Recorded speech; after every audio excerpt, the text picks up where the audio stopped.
Night duty டாக்டர்லாம் கிடையாதாம்மா? நைட்ல duty டாக்டர்லாம் இல்லையா? ஒரு பாய்சன் கேஸ் ஃபர்ஸ்ட் எய்ட் கொடுக்குற டாக்டர் கிடையாது நைட்ல. என்னம்மா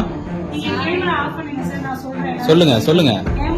இல்ல விராலிமலை ஜிஹெச்ல இருங்க, விராலிமலை ஜிஹெச்ல ஒரு ஃபர்ஸ்ட் எய்ட் கொடுக்கறது கூட ஒரு டாக்டர் கிடையாதுன்னா என்னங்கம்மா நீங்க?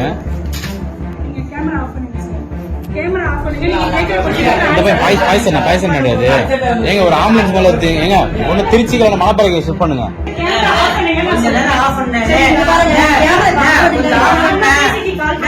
இரவு நேரத்தில் மருத்துவர்களே இல்லாமல் செயல்பட்ட மருத்துவமனை. பாய்சன் அருந்தி வந்தவருக்கு கூட சிகிச்சை அளிக்க முடியாம திணறிக்கிட்டு வராங்க.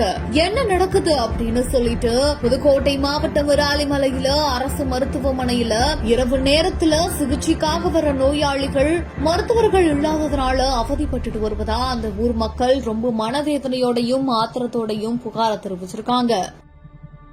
என் மனைவிக்கு உடம்பு சரியில்லை. 3 நாள் டைபாய்டு காய்ச்சல் உணவு வச்சேன். நைட்டில் எந்த டாக்டர் எந்த இதுவுமே கிடையாது. நர்சம்லாம் என்ன சொன்னாங்க, லேடிஸ் வார்டு போகணும்னு சொன்னாங்க. நான் வரைக்கும் ஒரு ஆள் தான் இருக்கேன். அவங்களுக்கு எப்படின்னா நீங்கள் தனியாக எப்படின்னா ஒரு ஆள் கூட்டி வாடகைக்கு வச்சு வேணா பாருங்க அப்படின்னு சொல்லிட்டு இது பண்ணுறாங்க. டாக்டர் யாருமே இல்லை, எதுவுமே இல்லை. இந்த அழுகுறான்ட்டு கூட்டிகிட்டு வரேன். மயிலனுக்கு போனேன், அங்கேயும் டாக்டர் இல்லை. குணாவுக்கு போனேன், அங்கேயும் டாக்டர் இல்லை. அப்புறம் ஜிஹெச்சு கூட்டிகிட்டு வரேன். அழுகுறான், எதுக்கு அழுகுறானே தெரியல. ஆனால் அந்த 2 டானிக்கையை கொடுத்து காலையில் ஓபியில் வந்து பாருங்க. நான் மலம்பட்டி அங்கேருந்து பார்க்குறேன்.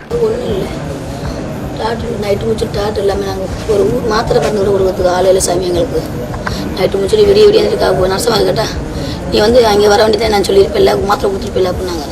அங்கே படுத்துக்கிட்டு அவங்க சொல்கிறாங்க. காலைல போய் ரத்தம் எடுக்க போயில காலைல 6 மணிக்கு இங்கேருந்து போய் அங்கே போனேன்.